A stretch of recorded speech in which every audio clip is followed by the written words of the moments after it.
जीसीझेडएमएच्या शुक्रारच्या बसकेत शेक धोरण पास जावंक पावले ना। पॉलिसीक पास करचे पयलीं जीसीझेडएमए सगळ्या बिचांचे कॅरिंग कॅपॅसिटीचेर इन्स्पेक्शन करतली। ते उपरांत मंगळारा शेक धोरणाचेर चर्चा करपाक मिटींग जातली। सुत्रां सांगतात अजून बीच कॅरिंग कॅपॅसिटीचो रिपोर्ट आयिल्लो ना। शुक्रारा शेकवाले पर्यावरण मंत्री आर्लेकाराक मेळ्ळे। मेजर इम्पॉर्टंट विषय is about the tourism policy जी टुरिझम डिपार्टमेंटान ऑथॉरिटीक सबमिट केल्ली आसा।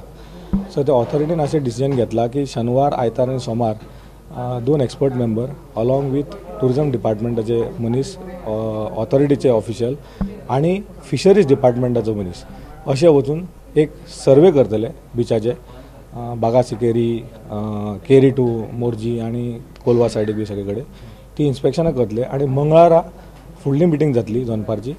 त्या टायमार ही टुरिझम पॉलिसीचेर तेजेर निर्णय घेतले। फिजिकल डिमार्केशन म्हणजे ज्या सायटीचेर शेक खंय येतले ह्या कारणा खातीर एक कमिटी आसतली ज्याच्यान फिशरीज डिपार्टमेंटचो मनीस आसतलो, पोल्युशन कंट्रोल बोर्डाचो मनीस आसतलो, ऑथॉरिटीचो ऑफिशियल आसतलो, ऑथॉरिटीचे एक्सपर्ट मेंबर आसतले आनी टुरिझम डिपार्टमेंटाचो मनीस आसतलो आनी ते डिसायड करतले की बिचार खंय खंय शेक येतले, त्या सायटीर खंय खंय शेक येतले ते मार्क करतले। म्हणजे जेका कोणाक शेक अप्रूव जाल्ले आसा, अलॉट जाल्ले आसा तेच्या प्रमाणे तो मनीस थंय मागीर शेक इरेक्शन करतलो। इरेक्शन जातकूच परते इन्स्पेक्शन जातले ह्या सगळ्या कमिटीचे आनी त्या कमिटीक जर दिसले की तो शेक ताणें त्याच जाग्यार घातल्या आनी ताणें जी कंडिशनां टुरिझम डिपार्टमेंट घातल्या किंवा ऑथॉरिटीन घातल्या ती कंप्लाय जाल्या त्याच लोकांक टुरिझम डिपार्टमेंट शेक लायसन्स दितले। परमिशन दिवपाक ऑथॉरिटी कॉन्स्टिट्यूट जावपाची आशिल्ली, त्या खातीर हे परमिशन दिवपाक थोडो डिले जालो, एक गजाल जाली। आनी जेन्ना पॉलिसी मुखार येता ऑथॉरिटी मुखार तेन्ना ऑथॉरिटीक प्रोसिजर फॉलो करूंक जाय। प्रोसिजर फॉलो करना जाल्यार फाल्यां ताका चॅलेंज येवंक शकता, कोणी तेजेर ऑब्जेक्शन घेवंक शकता। तेन्ना प्रोसिजर फॉलो करूनच हें सिस्टम डिसायड करूंक जाय। So authority will go with the procedure. सुत्रां सांगतात त्या प्रमाण बीच कॅरिंग कॅपॅसिटीचो रिपोर्ट अजून तयार जाल्लो ना। शेक अलॉटमेंटाक कळाव जाल्ल्यान प्रायव्हेट शेकवाले पर्यावरण मंत्री आर्लेकाराक मेळ्ळे। ऑनलायन बुकींग घेता म्हणजे पोर्टल ते बुकींग 6 म्हयने आदी बुकींग करता, फॉरेन टुरिस्ट 6 म्हयने आदी बुकींग करता, त्यांची कॅन्सलेशन करी जाल्यार ते पयशे परत घेवपाक रेडी ना।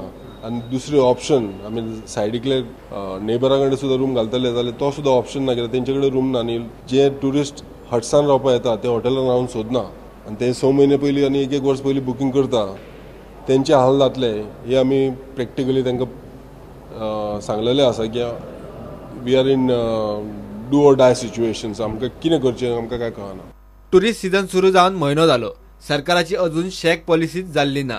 ह्या फुडें कॅरिंग कॅपॅसिटीचो रिपोर्ट जावन उपरांत जीसीझेडएमए पॉलिसी क्लियर करतली। त्या उपरांत सरकार ती क्लियर करून चालीक लावपाची आनी मागीर शेकां वांटपाची। शेक उबे जाता म्हणल्यार नोव्हेंबर उलगुपाची लक्षणां। प्रुडंटा खातीर सिनियर रिपोर्टर महेश गाडी आनी निलेश ठाणेकार। 23 नोव्हेंबराक सगळ्यो फार्मसी बंद। वखदांचो ऑनलायन सेल बंद करचो म्हणून सबंद देशांतल्या फार्मसीवाल्यांनी बंदाचो उलो मारला। गोंयांतले फार्मासिस्ट असोसिएशनानूय बंदात वांटेकार जातले। सांगून पासून सरकार ऑनलायन सेलाचेर कांयच एक्शन घेना म्हणून फार्मसीवाले बेजार। लोकांनी आपल्याक लागता ती वखदां पयलींच घेवन दवरची म्हणून गोंयच्या फार्मसीवाल्यांनी उलो मारला।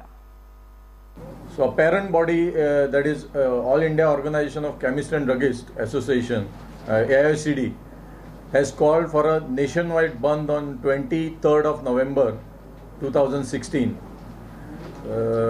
That is regarding the online sale of drugs that is going on now illegally, thereby violating the provisions of Drugs and Cosmetic Act 1940, and also the online pharmacy issue which is prevailing for over last 1 year.